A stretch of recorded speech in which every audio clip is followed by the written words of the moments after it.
Thank you so much. So how's everyone doing today? Like, come on, I need a little more energy than that, SUU T-Birds. So my name's Julie Castle, and I'm a proud graduate, and it's such an honor to be back here, and thank you for inviting me.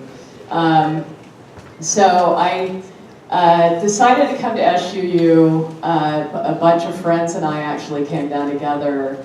And the attractive thing was the class sizes and just the, I'd never really heard of it. And so I had, it sort of struck me that there was so much personalized attention. So we all came down here. Sharwan Smith was one of my pals that I came down with, and the Student Center is now named in her honor, so that makes me very happy.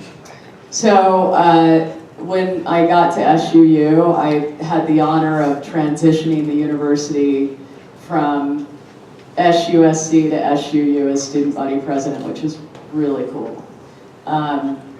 And we raised a lot of cane here in student government, and I think gave some of these guys fits. I can see Mindy Benson smiling.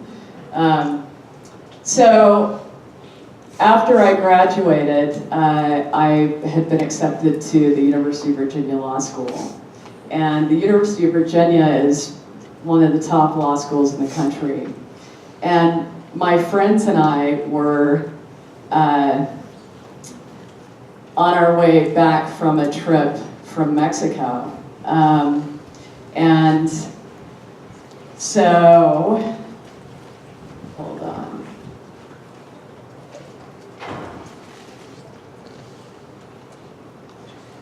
So I'll get to the Mexico trip in a minute, but today I'm going to talk to you about disrupting a movement and how I got involved in animal welfare. And basically, while I was a student here at SUU, I decided I wanted to adopt a cat. So I went down to the Enoch shelter, and back then it was a lean-to shed. And it was basically looked a little something like this here. And I walked inside, and the dude behind the counter looked like this. And he had his feet up on the table, and I said, "Hey, I'm here to adopt an animal." And he was like, "Well, we've taken care of all those animals." And I said, "Well, what do you mean?" And he said, "Well, we took care of them this morning." And I sort of got the drift that basically they euthanized all the animals in the shelter that morning. And he said, "Yeah, I took the pickup out back. This is a true story. And I hooked up the exhaust pipe to these barrels. And that's how they used to dispose of animals at the Enoch shelter." And it actually made the national news because it was so terrible. But he did say to me, he said, "Hey, listen, there's a couple of kittens under my desk. If you're interested in them, you can, crawl around on the floor and pick those guys up." And I looked under the desk, and there was this cute little cat that looked like this, named Taz, and another one that was like a little Brillo pad that was a black kitten, and I adopted both of those guys. And so those two animals were my inspiration around how I got involved with this in the first place. And basically, I had no idea that animals were dying in these numbers in America's shelters. And so I started to do my research, and what I discovered was that 150 years ago, that's when the modern animal sheltering movement began. And it started in New York City. And there were thousands of dogs on the streets in New York, and they were creating a problem for the public. So there was a public outcry around it, so they decided to take all of the dogs and cats and round them up, put them in a cage, and dunk them in the East River. And so the public got upset about that, so they decided they were going to build a shelter. And so that started and launched our modern sheltering movement. So these animals were being killed just in the back room, in the shelters. And so somewhere along the way, we lost our soul. We lost our soul in how we relate to companion animals and how we relate to dogs and cats. But the organization I work for changed that. It was common practice. It was status quo to just dispose of these animals. Just discard them. But the founders of Best Friends had a different plan in mind. And I'm gonna show you a little bit about what that's all about. So I got into this really cool law school, and I grew up in Bountiful, Utah. I'm the youngest of 7. My dad is a little bit like Mitt Romney, was a very high-driven family, lots of entrepreneurs. Everyone was way into college, all that good stuff. And I had my sights totally set on law school. But my friends and I, between law school, SUU and law school, decided to go to Mexico. And so we drove down in my car, which was basically this, except I'd been in a lot of accidents and it had different side colored, the panels were all a different color. So we hopped in my car, went to Mexico. We woke up one morning and realized we were out of money. And we had just enough money for candy bar and gas to get back home. And one of the friends I was with begged us to stop at this sanctuary in southern Utah, and I was like, we're hungry, we're tired, we've been driving for 3,000 miles. No, we're not gonna stop. But we did, and that changed my life forever. I was 2 weeks away from going to UVA, and this is what I walked into that day. This is the sanctuary in Kanab, Utah. It's an hour and a half from here.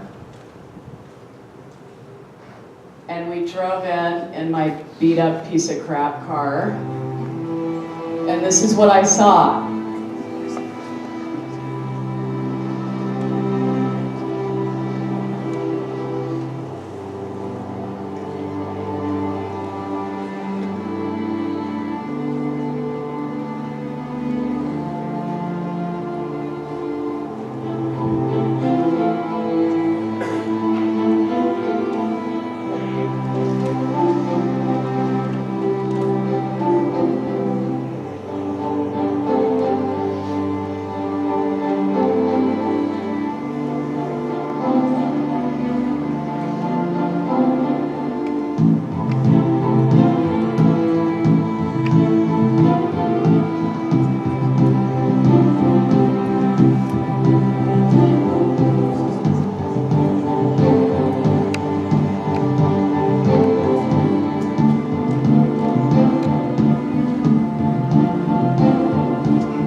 So how many have been to Best Friends? How many have been to Kanab? So quite a few. So this is only a hop, skip, and a jump away from you guys. So this group of friends got together and they said, this is not right that we as a society that has all the wealth and the power that we're treating our companion animals like this. And so we're going to put a stake in the ground to end the killing of animals in shelters, because back then when I met them, 17 million were dying every year. And so I took this tour and I was totally blown away with the place. And back then it was a really small organization. And what sealed it for me was meeting some of the founders. And I had an opportunity to chat with some of them. Whoops, we don't want to see that again. I had an opportunity to chat with some of these founders, and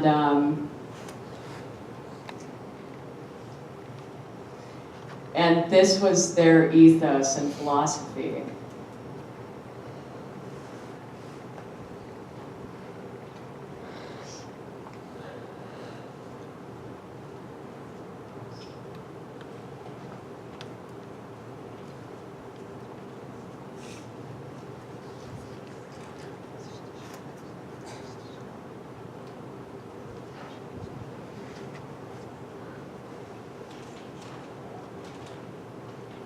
Okay, I might need a little bit of technical assistance here.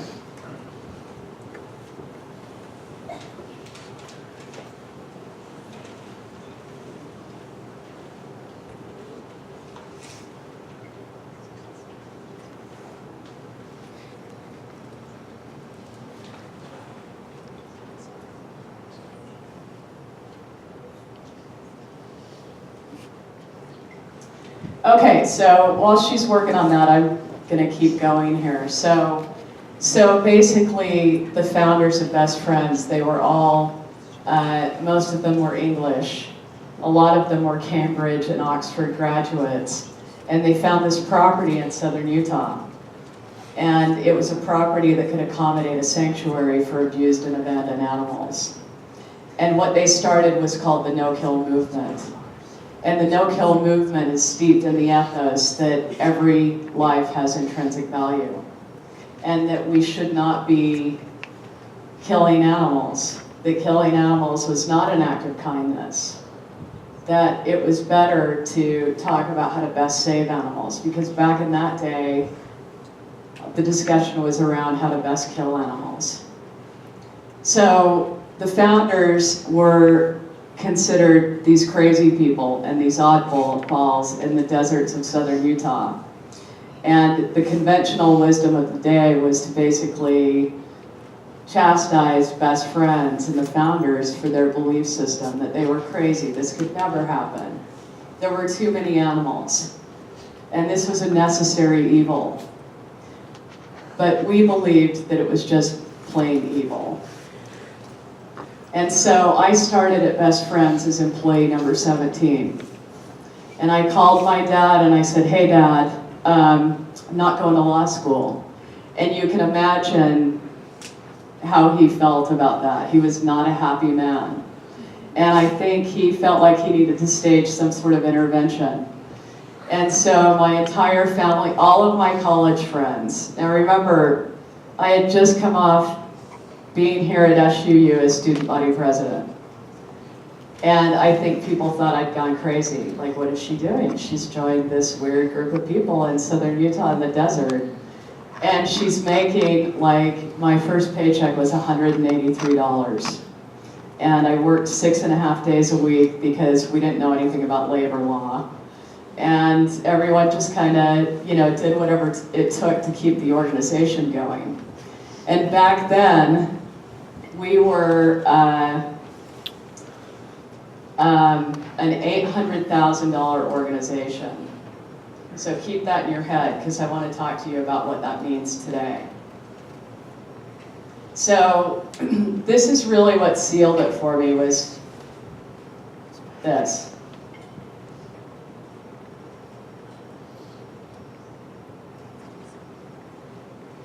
And you have to be lip readers.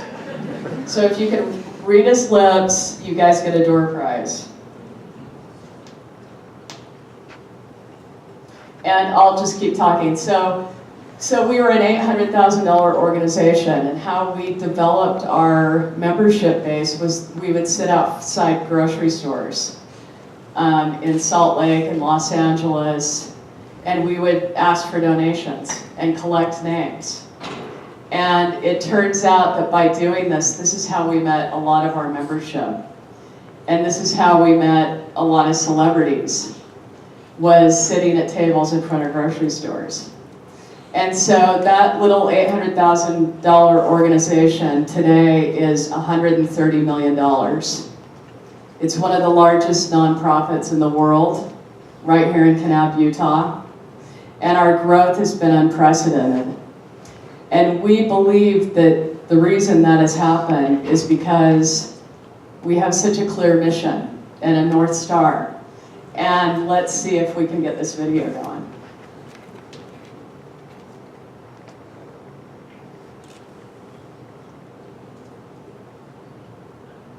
There's an artificial distance between ourselves and the animals.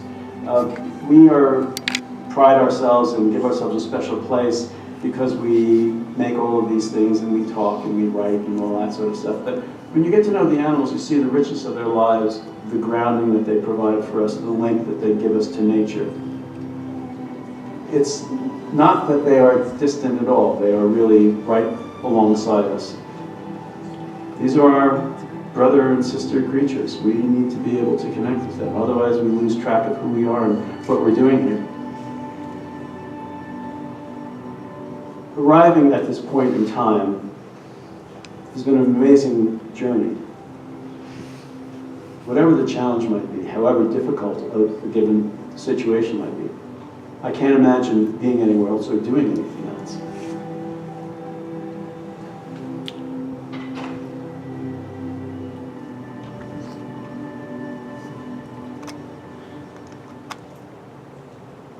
So that basically defines the ethic of the founders in the sanctuary. And that clip came from a documentary film that was done about us called The Champions, and it was all about the Michael Vick dogs. So you guys all remember Michael Vick, right? He had the dog fighting ring. We took all of those dogs, or we took 22. We took 22 of the hardest case dogs, and we rehabilitated them, and believe it or not, we found a lot of them homes. And so this documentary was a film about those victory dogs. So along the way, I met my husband, who I think wanted to be a BG. And you know, when I met him, I said, look, I'm only going to go out with you if you get rid of the belt, although I think that's back in fashion, and if you get rid of your members only jacket, like you got to ditch that. So more BG stuff here. So as we went along, you know, things just really started happening for the organization, and not just the organization, but for the no-kill movement. And we kind of went from this who to wow. And it kind of hit its peak after we had a television show on National Geographic called Dogtown. And a couple of years after that, we ended up winning Brand of the Year, which was a really amazing honor because nobody knew who we were. Like, people were like, who are these people?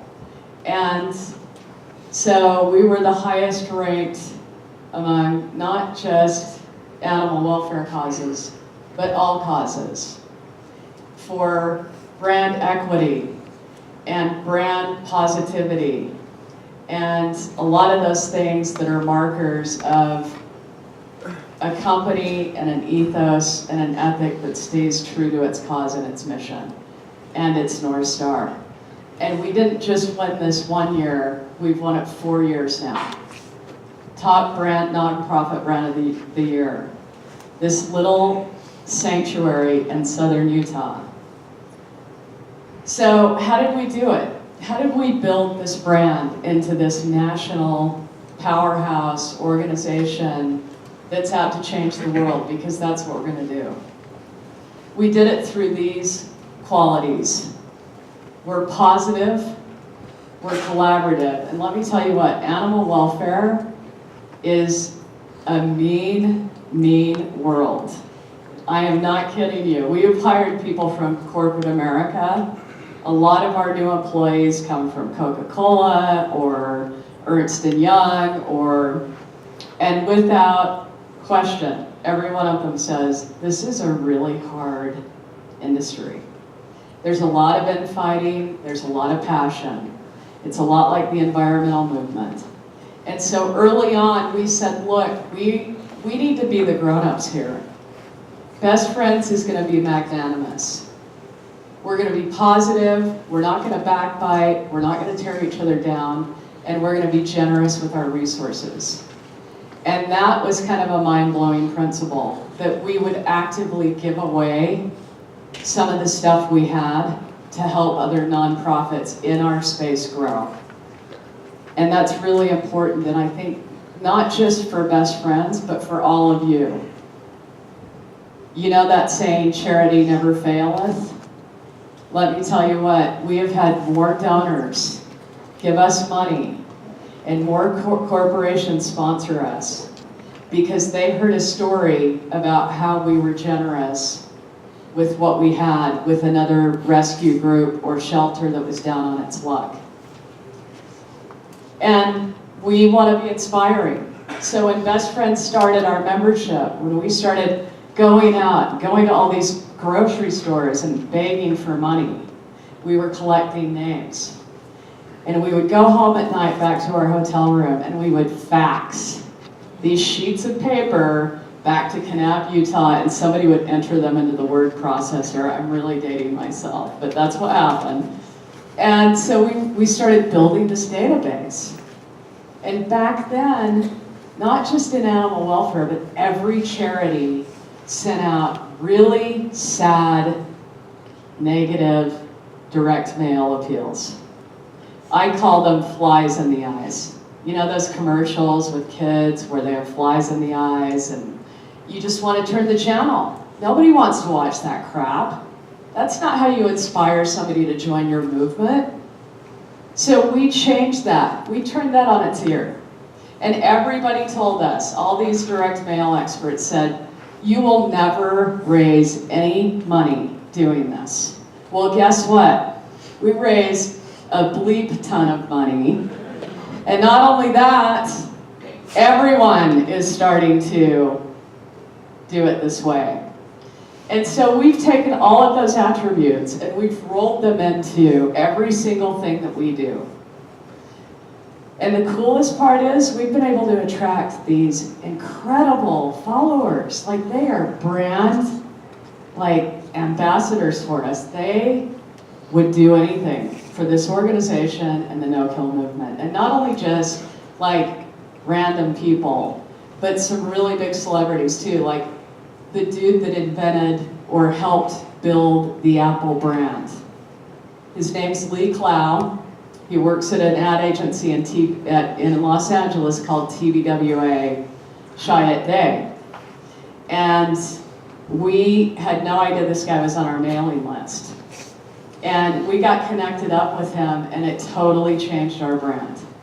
Like we just turned our brand over to him and said, help us go to the next level. And he did. And this is some of the stuff that he created for us. And I was fortunate enough to work side by side with this guy who is the most creative person I've ever met in my life. He would show up to work in cargo shorts and flip-flops every day and like a surfboard over his shoulder, long gray hair.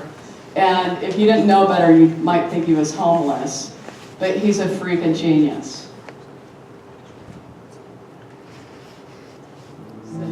You can't buy a best friend.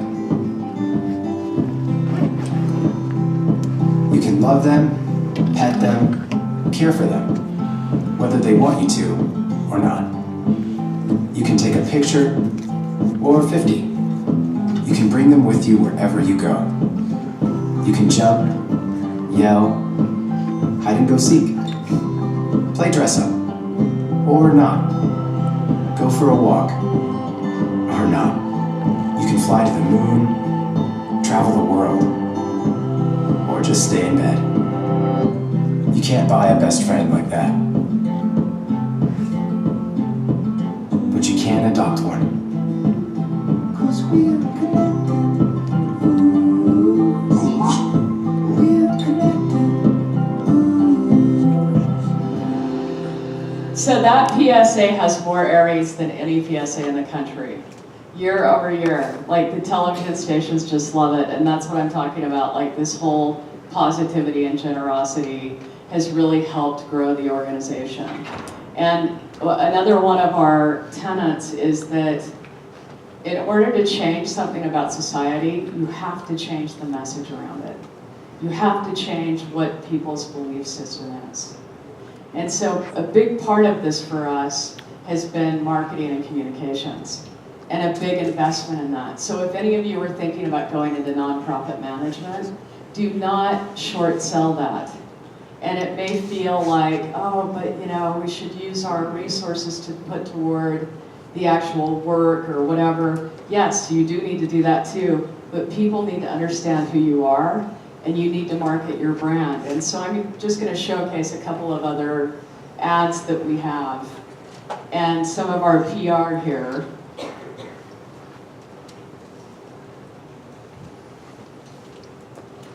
You know what makes this place great? It's not the winding canyons, the painted rocks, open fields, or starlit skies. It's not hiking trails that move you, or the views that stop you right in your tracks. You know what makes this place great? The locals. Visit and make Southern Utah's best friends, the nation's largest no-kill animal sanctuary, even better. So how many watch Saturday Night Live? Okay, I'm proud of you guys. That's about a quarter of you. So that was Cecily Strong from Saturday Night Live, who did that voiceover for us. And you know what makes this place great?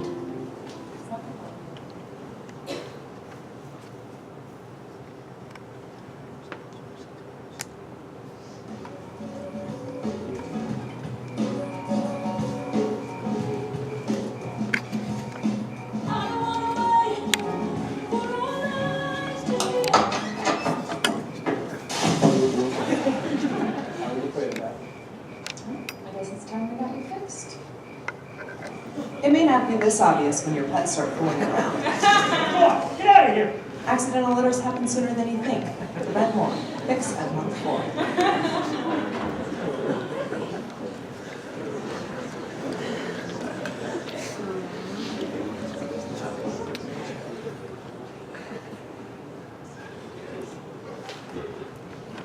There's no stopping us right now. I feel so close to you right now. Best Friends Animal Society. Best Friends Animal Society. Best Friends Animal Society. The Best Friends Animal Society. Tell us a little bit more about Best Friends. That's the website right there, bestfriends.org. Here we go, let's rescue an animal.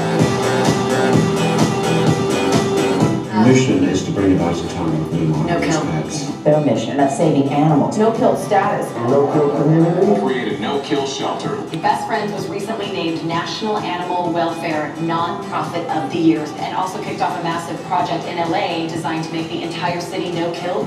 Two-time Oscar winner Hilary Swank gave and received a lot of love from her four-legged friends at the Best Friends Animal Society's new LA shelter. Best Friends Animal Society took over a shelter that was a no-kill adoption center and spay and neuter clinic.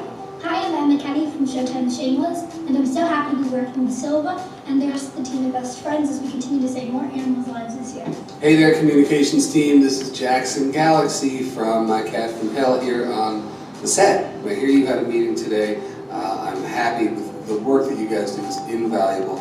San Antonio got some major help today in its effort to become a no-kill city. The Best Friends Animal That's the Society, which generosity operated the piece. largest no-kill sanctuary in the U.S., presented a $300,000 grant to San Antonio Pets Alive. A local group now has a lot more resources to boost pet adoptions. The money was awarded by the Best Friends Animal Society. Gave a $340,000 grant to No More Homeless Pets today. If you're interested in adopting any of the dogs, go to our website. Adoption programs, encouraging adoptions. This is our pet super adoption for the fall. Last year we adopted almost 1,300 pets. So, what better way to cheer yourself up? Come down and adopt a pet. From the very first day of my life, there was a dog in the house, and just have always been a lover of dogs. Hey, I'm Ryan Newman. Remember your NASCAR friend? Just wanted to send greetings and say hi to the Best Friends communication team. Hope you have a great year in 2013. Hi, I'm Denise Richards, and I'm sending greetings to the communications team at Best Friends. I'd like to say a special thank you to Silva and Robin, and here's hoping we're headed into a great 2013. The actress is a member of Best Friends Animal Society. Help My Ride takes out 30 to 50 dogs that would otherwise, unfortunately, be euthanized, and there they'll be adopted out and have a chance at having a home. Also donating their time for good cause, Manuel Roger, and some of her closest friends in the third annual Fluff Ball. Animals are a huge part of my heart, and I think we all need to speak up for them. I've been working with Best Friends Animal Society closely for a lot of years. Charlize Theron is a big Best Friends ambassador. Katherine Heigl is also a supporter of Best Friends. Hilary Swank, Halle Berry. I'm television's Aaron Takahashi. I'm here to give a shout out to everyone on the Best Friends communication. Okay, we're cutting Aaron off. We probably don't want to see Aaron, but that's okay. We can look at Aaron for a little bit. So we've decided to expand. We went from this sanctuary in southern Utah, and we knew that if we were ever going to take the country no-kill, that we needed to strategically grow in different parts of the country. So we opened up 2 centers in Los Angeles. And then we decided we were going to go to New York. So this was our greeting in New York City. There's no stopping us right now. If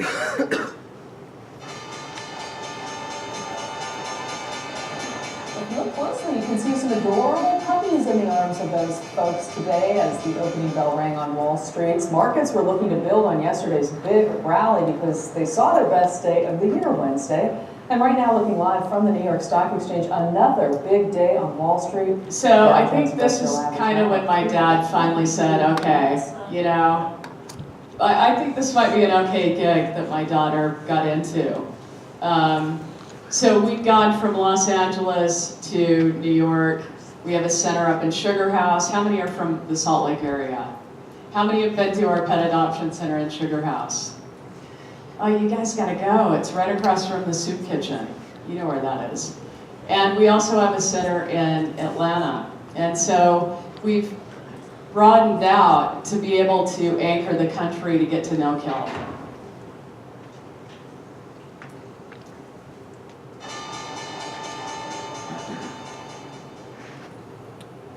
So part of the strategy was, let's start with our home state of Utah.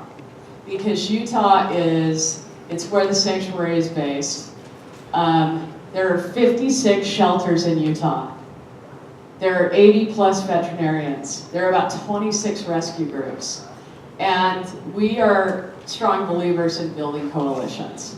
We feel like that's the only way to create and sustain societal change. But I'll tell you what, getting together with these people and pulling them together was like this. It was like a freaking hockey match. And nobody trusted anyone. Everyone had negative things to say about each other. And so we were like, okay, let's pick 3 things that everyone can agree on. Adoption, spay-neuter, and fundraising. And so, okay, everyone agreed on that stuff. So then we had to start going around to all the various counties in southern Utah and northern Utah. And again, there were 56 animal shelters. So how many are from rural Utah? Okay, about half. So listen, we had to sit down and meet with a lot of these rural shelter guys, and they were oftentimes the mayor, and they also were they owned the little gas station on the corner. You know the routine, it's the same way in Canal. And so, you know, we met a lot of guys who looked like that. And a lot of guys who looked like that. Who we were asking these guys, hey, will you help us save some kittens and puppies? And they were like, huh? What are you talking about? And it was a lot easier than we thought it was going to be. And I think the key for us was to not appear to be radical, crazy animal rights people. That is not who we are. We want to build a coalition with these two guys. We want to sit down with these two guys and talk to them about how we can help solve this problem, because there is absolutely no need to do this. Like, we have the solutions, so why not just save some lives and adopt some pets?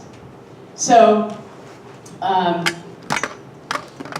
we also knew it was super important for us to mainstream this cause, because animal welfare and animal rights had such a negative connotation, and everyone thinks it's like super left-wing crazy people. The truth is, more of our supporters are right-wing people.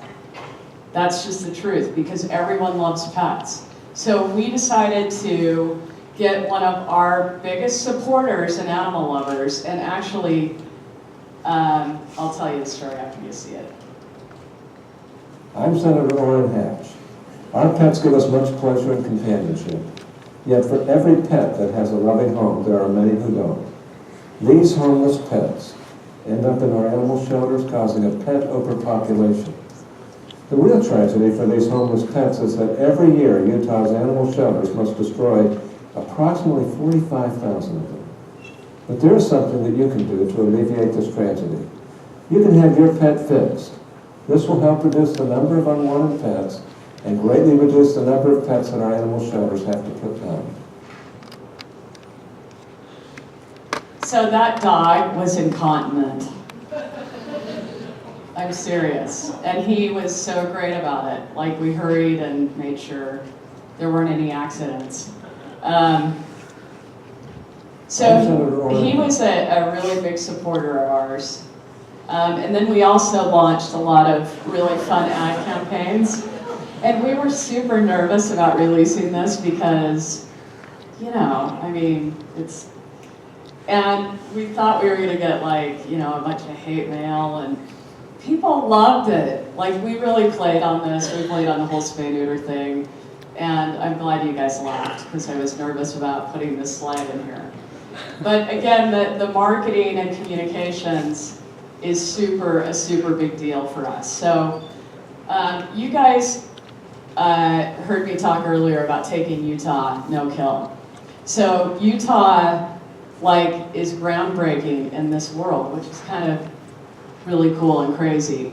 But you heard Senator Hatch say 45,000 animals were destroyed every year in Utah shelters. And today, it's 3,000. So we went from 45,000 animals being killed to 3,000. And we are so close. And it's a couple of shelters. That's it. And so we're going to get there by the end of this year, which is really exciting. And Utah will be the first no-kill state in the country.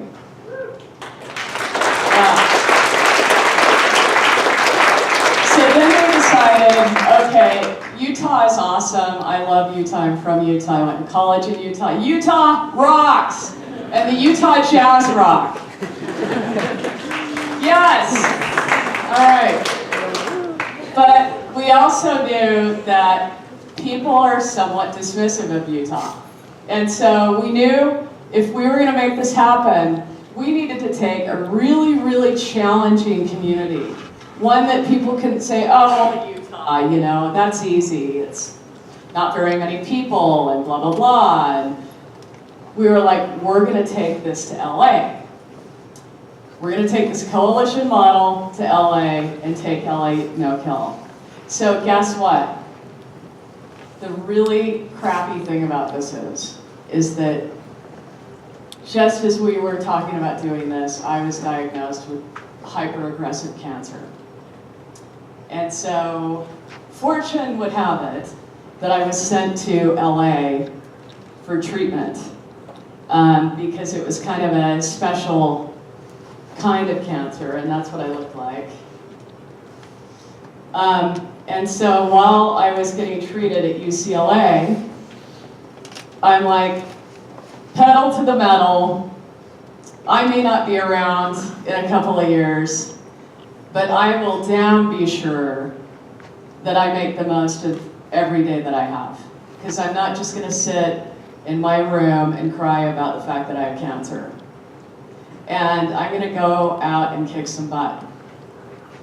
And so this community, LA, is like this on steroids. There are a lot of really crazy people that live in LA.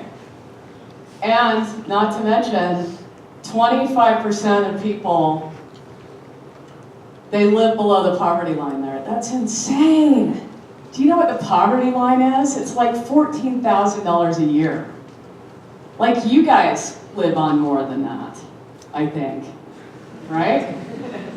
And that's like your Pop-Tart allowance and all that stuff. So there's 4 million people in the city. It's the second largest city in America. It's the 8th largest economy in the world. And they have 6 city shelters and 500 square miles. And we're gonna do this. We're gonna make this happen. And so we went around and we tapped all the key players in animal welfare out in Los Angeles. And I'll tell you what, I was showing up to these lunch meetings bald. I'm like, I don't care, I'm just gonna go bald. And they were showing up like with their attorneys and stuff. That's the kind of vibe that was in LA. So that was, we launched that was back in 2012. And so again, my friend Lee Cloud, the mastermind behind developing the Apple brand, came up with this for us. We are the best friends of animals. We are a movement. We are a coalition of organizations and passionate individuals dedicated to making Los Angeles a no-kill city. Last year, more than 17,000 healthy or treatable animals were killed in LA City shelters. Each one an individual. Each one a loving pet worth saving. 17,000. That number should be 0. And it can be. There is a solution. But only if the people who care work together. Join us and help make LA into NK-LA. Okay, so as challenging as that was, in 5 years, LA has gone from killing 53% of animals in their shelter system, and now we're at a save rate of 89%, and the threshold for no-kill is 90%. We are 1 percentage point away from taking LA no-kill. So listen, I know we need to wrap up here. I want to leave you with one last video, which is that we have planted a stake in the ground to take the entire country no-kill by 2025. And that is our moonshot. And we went from this little sanctuary in southern Utah where everyone laughed at us and thought we were crazy people, to being on the verge of disrupting an entire industry, to taking the entire country no-kill by 2025. 10 years ago, there were 0 no-kill communities in America. Today, there are 1,500. And we know without a shadow of a doubt that we're gonna get there because the public wants us to. This is the public's will. And so I'm gonna share this last video with you.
Thank you guys. I appreciate it.